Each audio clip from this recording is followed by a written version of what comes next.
Esporte adaptado, um tema muito importante aqui no Alesp Conecta de hoje. E o nosso convidado é o André Brasil, nadador e multicampeão paralímpico. Fique agora com a íntegra da entrevista. São 15 anos no mundo da natação. Imagino que há uma década e meia atrás a coisa tivesse um pouquinho pior do que hoje, que você falou. Não é o ideal ainda. Como é que era quando você entrou na natação paralímpica?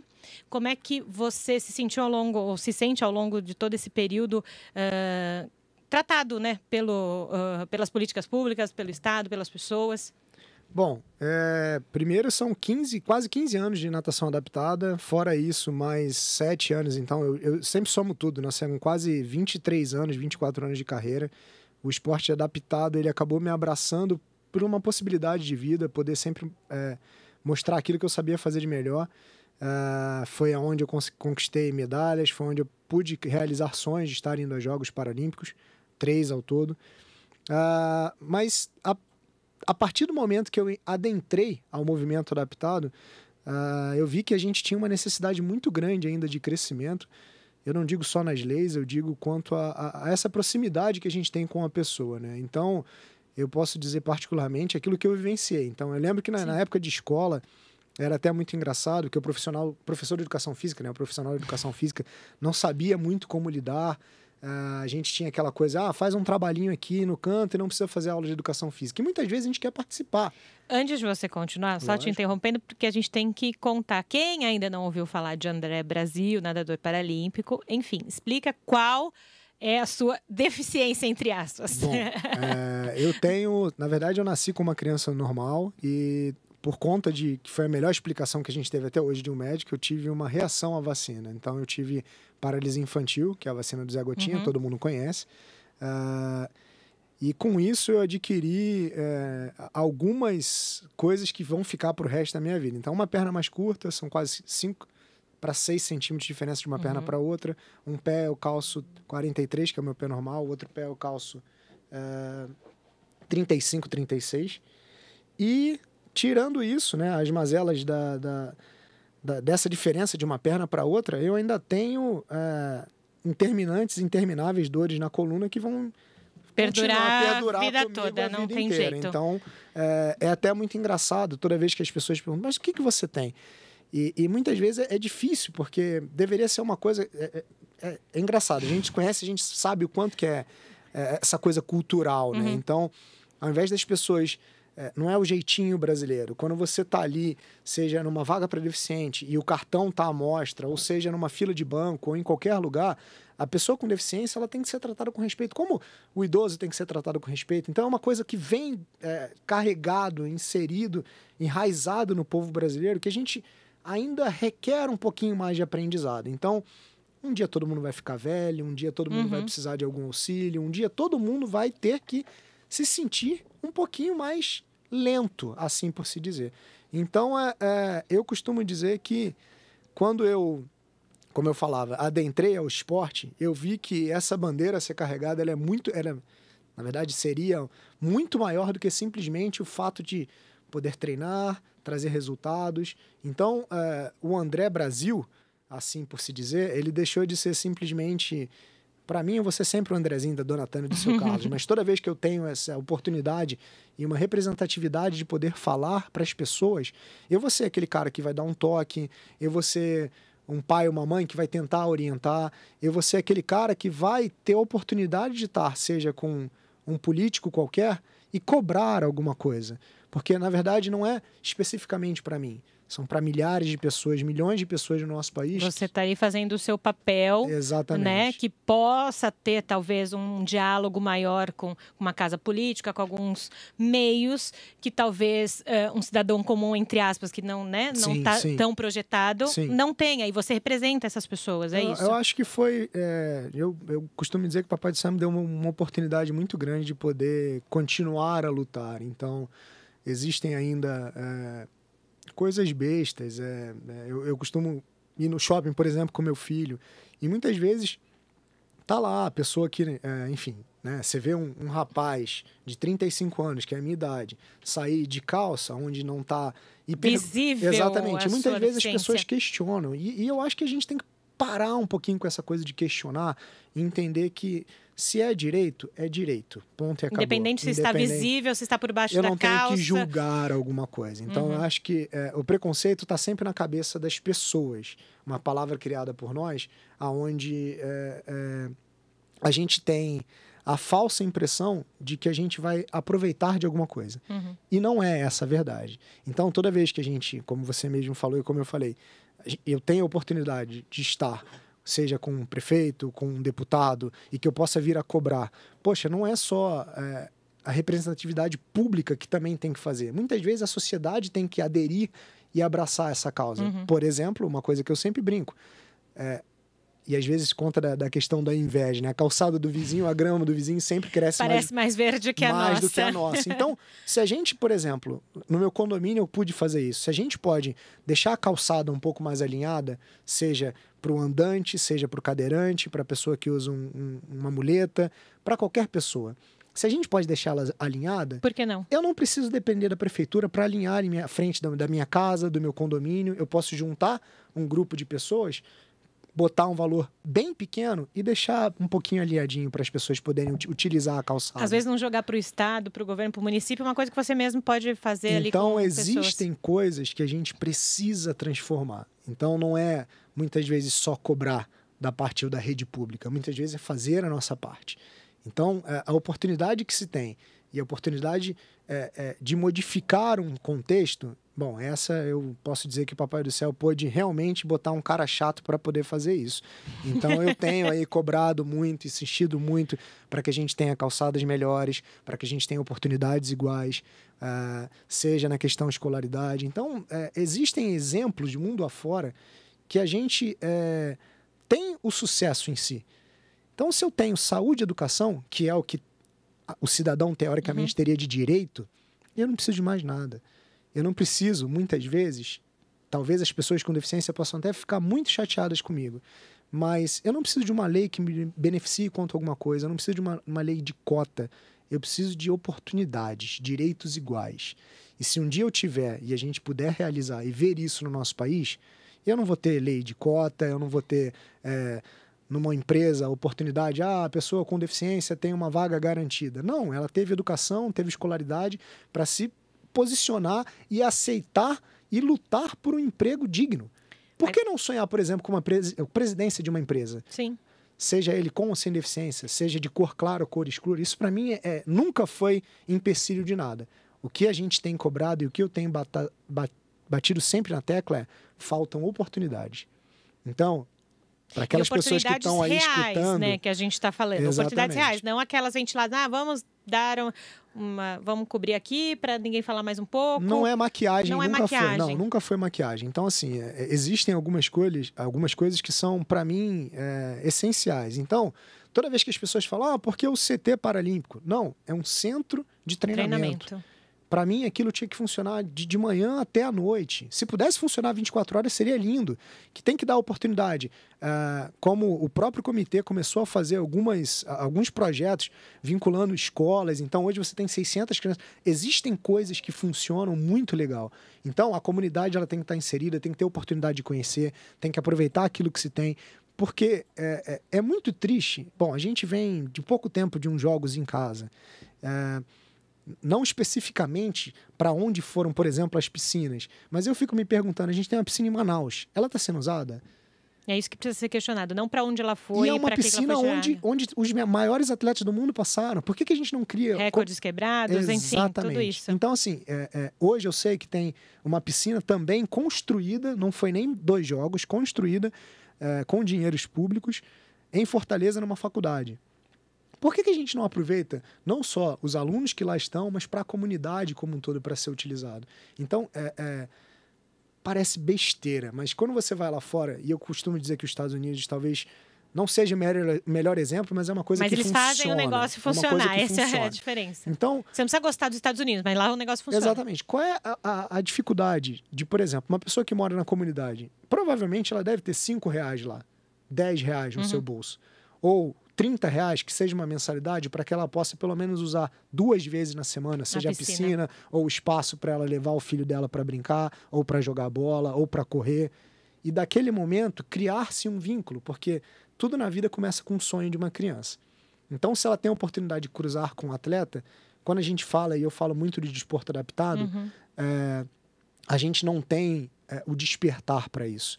São poucas as crianças que se espelham na gente ou que olham uma pessoa com deficiência e falam assim, outro modo, poxa, com outro olhar, exatamente, na verdade, um dia eu quero né? fazer exatamente igual ele. Não com olhar, entendam bem, de piedade, entre aspas, né? Ô, coitado, ele não... Né? Você vê no esporte adaptado, né? Tem o pessoal do atletismo que às vezes, né, não tem uma perna, usa uma prótese, usa uma prótese, e às vezes as pessoas olham para as pessoas com coitadismo. Exatamente. A gente precisa parar com isso também, além do preconceito. É isso que eu tô entendendo do que você fala. Quando você fala de não precisar de cotas e afins, é que a coisa tem que ser normal. Tem que ser normalizada. Não pode ser assim, nossa, ele é diferente, então vamos deixar ele ter uma cota. A gente tem muitas vezes as divulgações de competições. Então, assim, é muito legal. E para todo mundo, poxa, vai ter uma competição, sei lá, no SESI, no Pinheiros, no Corinthians, no Campeonato Paulista que é aberto. Pô, o Thiago Pereira, o César Cielo vai estar lá.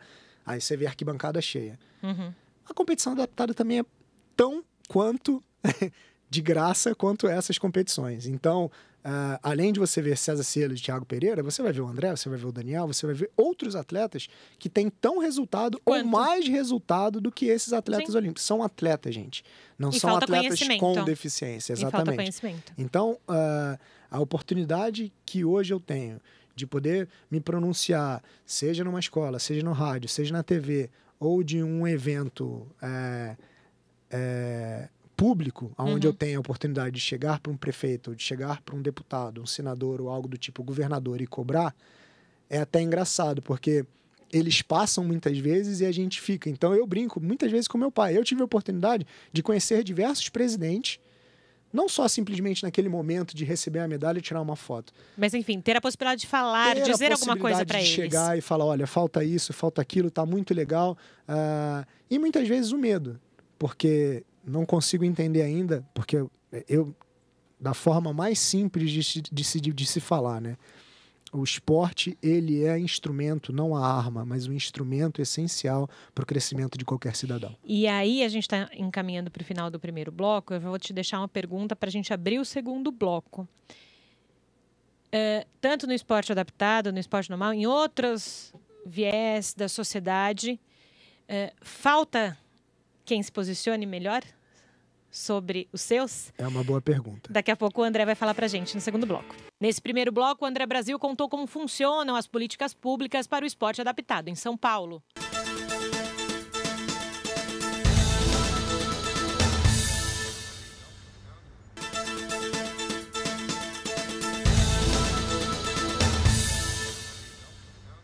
Voltamos com a Lesp Conecta de hoje, falando como anda a vida das pessoas deficientes por aqui e como o esporte pode ajudar nesse tema. No final do primeiro bloco, eu deixei uma pergunta para o André, se tanto no esporte adaptado, no convencional ou em qualquer outra camada da sociedade que há representatividade, se as pessoas ainda têm medo oficialmente de se posicionar, André.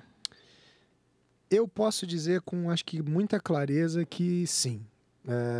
Eu acho que muitas vezes, e eu acho que é muito de um pai e mãe quando quer represar ou quer punir o filho quanto a alguma coisa, as pessoas têm medo muitas vezes de perder um patrocínio ou de deixar de receber algum tipo de incentivo, algum tipo de benefício. E eu costumo dizer que a transparência na vida ou a verdade ela tem que ser sempre vir à tona, né? Então falta um pouquinho de clareza para algumas coisas, falta um pouquinho de... Isso para tudo, não é só no esporte. No esporte, acho que é na vida. Sim. Então, as pessoas deveriam se posicionar um pouco mais, porque o fato simplesmente de você estar certo ou estar errado é simples fato. E as pessoas muitas vezes têm medo também de, quando erra, se arrepender. Pô, eu errei. Ou dizer, estou errado, não era assim que eu tinha que pensar. Acabou, exatamente. Vida que segue. Então, se nem Jesus Cristo veio para agradar todo mundo, que sai eu. Então, eu costumo dizer que existem pessoas que gostam de mim, existem pessoas que não gostam de mim, mas, desculpa o termo, eu não tenho que estar nem muito aí para isso. Eu vou continuar seguindo a minha vida e fazendo aquilo com as suas verdades, com aquilo que você acredita e dentro disso tentando ajudar as pessoas. Se não fosse desse jeito, eu não seria o André. Se não fosse desse jeito, as coisas conquistadas não seriam conquistadas. E se não fosse desse jeito, talvez hoje eu não pudesse passar para o meu filho, que é o principal. Então, as pessoas perguntam muitas vezes o que eu almejo com todas essas oportunidades. E eu costumo dizer, e simples, se eu puder mudar a cabeça do meu filho e criar ele no mundo melhor, eu não preciso de mais nada, eu fiz o meu trabalho. Você já fez muita coisa, Exatamente. né? Vamos combinar. E a gente falou também no primeiro bloco, você citou o Centro de Treinamento Paralímpico, que fica ali na Imigrantes. Tem um trabalho com as escolas, tem um trabalho de levar jovens, crianças e jovens, para conhecer o esporte adaptado, ou também para que essas crianças, jovens, adolescentes possam ingressar no esporte adaptado. Agora, puxando para o lado do esporte, que é onde você está, né, em loco. Como é que funciona hoje apoio para o esporte adaptado em São Paulo? Conta pra gente, para quem nunca ouviu falar disso. Bom, hoje a gente, na verdade, o esporte paralímpico, basicamente, a gente depende de incentivos públicos. São Paulo não é muito diferente, mas eu acho que saiu muito mais à frente. E eu, apesar do sotaque carioca, moro em São Paulo e me sinto abraçado muitas vezes pela cidade, porque tudo começa dentro de uma governança, né? Então, a Secretaria da Pessoa com Deficiência, ela começou a entender um formato muito daquilo que eu falava, esporte como instrumento transformador. Tá. Então, quando a gente zela e batalha por um caminho onde a gente tenha um transporte melhor, seja para a pessoa com deficiência de ir e vir, quando a gente tem apoiadores, se eu não me engano, acredito eu que o Instituto Lúcio Montoura continua ainda fazendo um grande trabalho juntamente com a Secretaria e com o Comitê Paralímpico Brasileiro. Então, quando a gente tem pessoas imbuídas e direcionadas para um caminho único, não tem como essas coisas. É simples, o sucesso ele fatalmente, pode ser que demore até um tempo maior, mas ele fatalmente chega. Ele dá certo, ele né? Dá certo. Depende do processo. Então, poxa, eu que vivenciei boa parte da minha infância no Rio de Janeiro e nunca tive incentivo de prefeitura, de governo, de nada, e tive que sair de lá para vir para São Paulo e poder entender um formato diferente. Então, assim, hoje a gente tem dentro do esporte, né, algumas bolsas estudantis, a gente tem bolsas universitárias, a gente tem bolsas vinculadas com o resultado do próprio atleta. Sem esquecer que isso é uma coisa que é incrível. Eu não tenho que pensar nesse indivíduo buscar um resultado enquanto um atleta vencedor ou algo do tipo.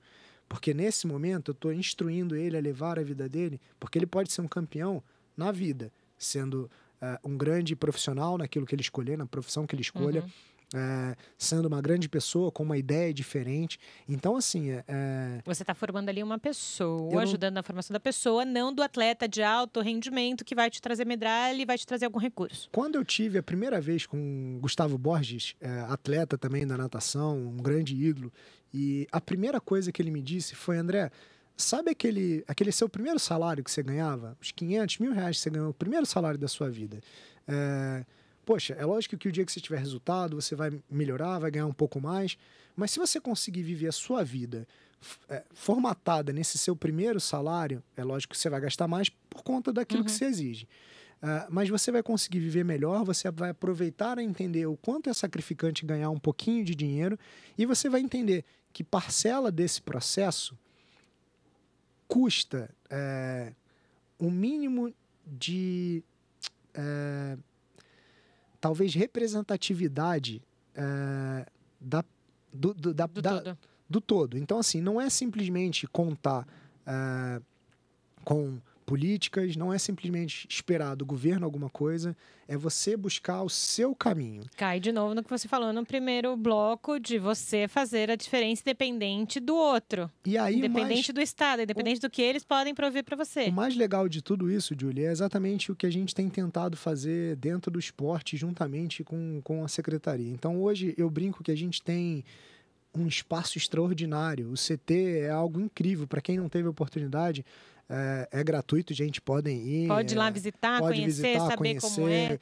Enfim, as pessoas vão estar totalmente dispostas. Os diversos esportes adaptados estão lá treinando, as seleções. Procura a Rose na secretaria, que é uma pessoa incrível. Dica do André, procura a Rose. Pode procurar a Rose, é uma pessoa incrível. E é a primeira pessoa que vai te dar um sorriso mais incrível do dia e um abraço mais gostoso do dia que possa ser. Então, assim, não é porque ela tem uma deficiência ou não que ela não é capaz de fazer um excelente trabalho. Então, quando a gente tem simplicidade, respeito, trabalho, é realmente fórmula para alguma coisa positiva. Então, eu tenho feito a minha parte, o esporte ainda tem me trazido bons frutos e nada diferente do que enfim, as pessoas possam pensar. A vida ela é muito simples quando a gente traz coisas simples para o dia a dia.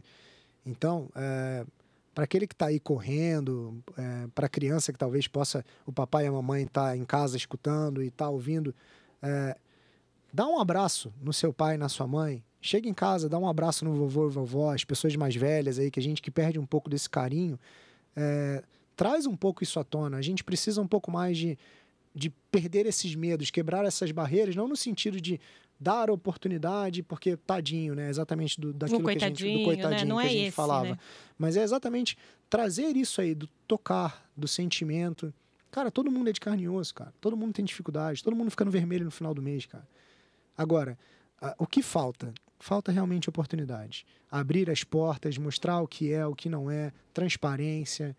Então, eu brinco. Tá lá o CPB para dizer se é mentira ou verdade. Com 6 cliques no site deles, você chega à transparência de resultados, o que é investido, o que não é investido. O que é investido, enfim, tá ali para todo mundo salários, valores, tá ali. Então a gente não precisa... E eles estão fazendo. Então a gente não precisa mentir, a gente tem que cada vez mais exaltar o belo trabalho das pessoas que realizam coisas positivas. E aí é o que eu falo. André, ele não é adepto à política, André não é adepto a, poxa, eu vou votar em fulano, vou votar em ciclano.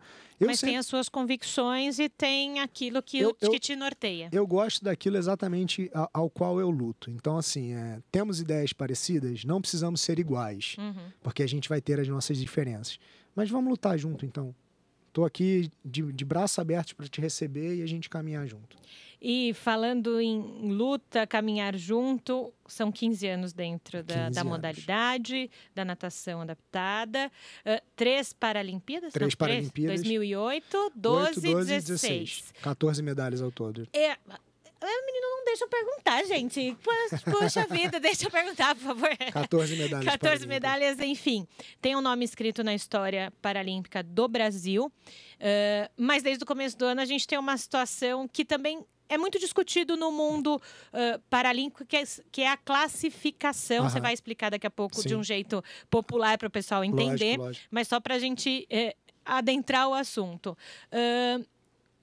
E disseram que agora você não é mais apto ao esporte paralímpico, não reconheceram a sua deficiência como oficialmente uma deficiência. E desde o começo do ano, por aí... Abril, mais ou menos abril.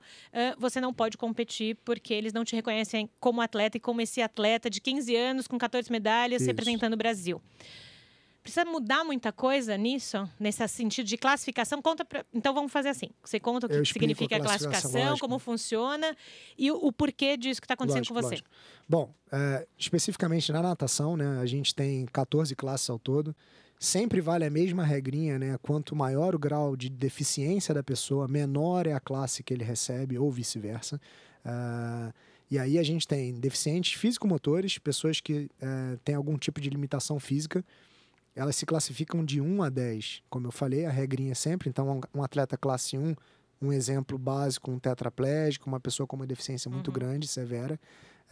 E o 10, que teoricamente é a minha classe, uma deficiência muito leve, assim. Eu não vou dizer pequena, porque é uma deficiência, mas 5, leve. 6 centímetros entre uma perna e outra, não, exatamente. Então, aí, uma polio, uma amputação seja de mão ou de pé, coisas que dentro da água possam se aproximar. Até porque, bom, numa infinidade de doenças não tem como a gente separar. E aí, 11, 12 e 13, vale a mesma regra, deficientes visuais. Então, 11 o cego total, o 12 enxerga mais ou menos 5% nas duas vistas, e o 13, algo em torno de 10%. E o 14, o que ainda é muito discutido, são os deficientes mentais. Tá. E talvez a classe que, para mim, tenha o maior prejuízo, porque como você tem deficiências mentais muito leves e, por exemplo, um atleta ou um indivíduo com síndrome de Down, a discrepância é muito grande. Então, mostrando que nem o esporte ele é 100% igual. Então, por isso ainda desse crescimento, eu acho ainda que deveria existir um estudo ainda muito mais efetivo para com isso. E o que a gente teve esse ano, na verdade, uma pequena transformação que eles estão querendo fazer junto à classificação de 2018 para até agora. Atletas estão sendo reclassificados, sejam eles com histórias e resultados ou novos atletas. Independente. Tá. Porém, dizem eles que com muito estudo, a pontuação que teoricamente não existia na água, ela começou a ser contada. Só que ainda é uma coisa muito controversa para mim. Eu que estudei quase 3 anos e meio de fisioterapia, não me formei por opção, mas tenho algum tipo de conhecimento, questionava exatamente os fisioterapeutas, os médicos, quanto a essa pontuação da água. Porque, para que as pessoas estejam ouvindo e que fique um pouco mais claro, por exemplo, o Daniel, que é da classe 5, Daniel Dias, todo mundo conhece, o maior medalhista paralímpico da história, ele tem uma perna de um lado, né, e a amputação do outro lado, e nos braços ele não tem, ele tem 2 cotos. O Daniel recebe a mesma pontuação na água que eu recebo, por exemplo, para a saída. E eu tenho as 2 pernas. É muito ainda tem uma disparidade muito grande para virada a mesma coisa. Então quer dizer que eu que tenho uma perna com uma deficiência menor e o Daniel que tem uma perna, quando a gente empurra, seja o bloco para sair e mergulhar ou faz a virada e empurra a parede, a gente tem a mesma força. Então, para mim ainda é muito desigual. Não é isso e não é talvez esse formato que deveria ser. Então eu acredito ainda que falta um pouco de estudo, falta ainda um pouco de uma parte mais teórica e científica junto a essas pessoas que estão à frente do movimento a nível internacional. E aí você passou por uma reclassificação, eu passei que é o que aconteceu, por essa reclassificação. Só para poder contar, passou por uma reclassificação, você não foi autorizado mais a competir. Em que instância está agora? Como é que funciona? Basicamente está isso, né? A gente tem o S para os nados de borboleta, costas e crawl, o nado livre, e a gente tem o SM para o nado medley, e o SB para peito. Então, tudo aquilo que eu tive de resultados, que não foi na minha melhor prova, que seria, na minha pior especialidade, que é o 100 metros peito. Então, todas as outras, crawl, borboleta, costas e medley, eu ganhei medalhas em diversas competições nesses 15 anos. Então, teoricamente, para essas, eu não posso competir. Não pode competir. Eu fiquei ainda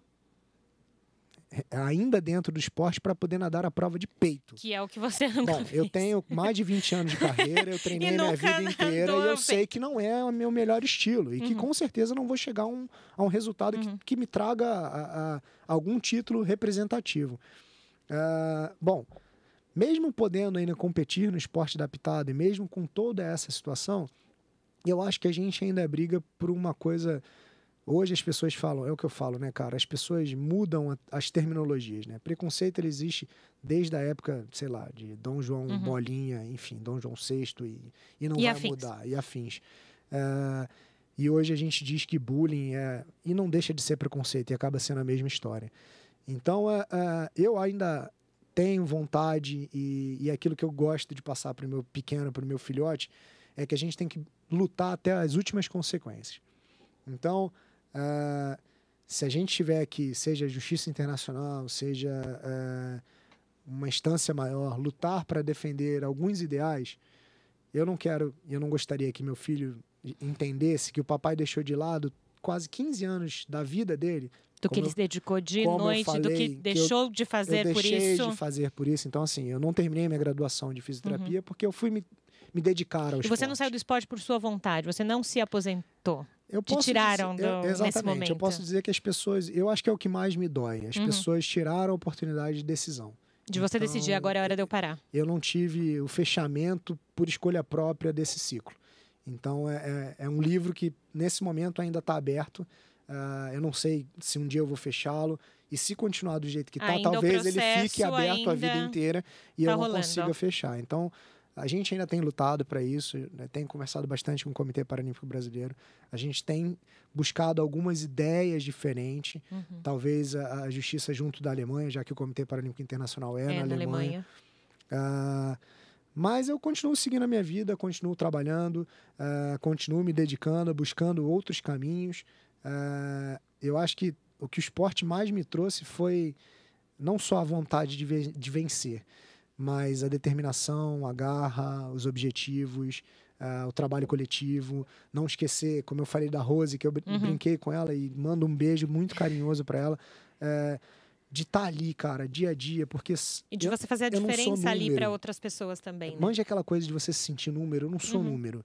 Eu sou um indivíduo, que está ali para fazer diferente, para poder ajudar e poder ajudar nesse processo, talvez. Eu tenho sonhos, né? Eu não sou perfeito, eu tenho minhas qualidades e meus defeitos. Então a gente quer evoluir. É só o que eu quero na vida. Nada diferente disso. É o que eu passo pro Leozinho, meu filho, é o que eu tento passar para as pessoas. Quando eu vou em escolas, é até muito engraçado que eu converso com os mais novinhos. E como eu falei, é aquela coisa de pai e mãe. Muitas vezes a gente vai entender isso só lá na frente. Às vezes a gente escuta de um lado, ou às vezes a gente se acha soberano de uma própria ideia e que muitas vezes aquela ideia não é a correta. Mas a gente tem que ter a humildade de reconhecer erros, de seguir em frente, de continuar a batalhar e viver de uma forma melhor. E eu já convido, então, o André para vir em um outro programa, porque a gente está acabando esse primeiro... Já acabou? Mas já acabou. Rápido, ele fala pouco, né, Roberto? Não é? Eu arrumei um que fala mais que eu aqui. Pois é, vou chamar ele para o próximo. O Roberto já falou que a gente tem que chamar você para um próximo programa. Show, obrigado. Para continuar esse bate-papo. Valeu, André. Obrigada por ter vindo. Obrigado, pessoal da Lesp aí, obrigado. Agradecer a oportunidade. E quem sabe eu volto aí numa próxima falando de novos projetos, coisas diferentes. Galera, obrigado mesmo. Esse foi o Alesp Conecta de hoje, conversando com o nadador paralímpico André Brasil. Fique ligado no nosso próximo programa.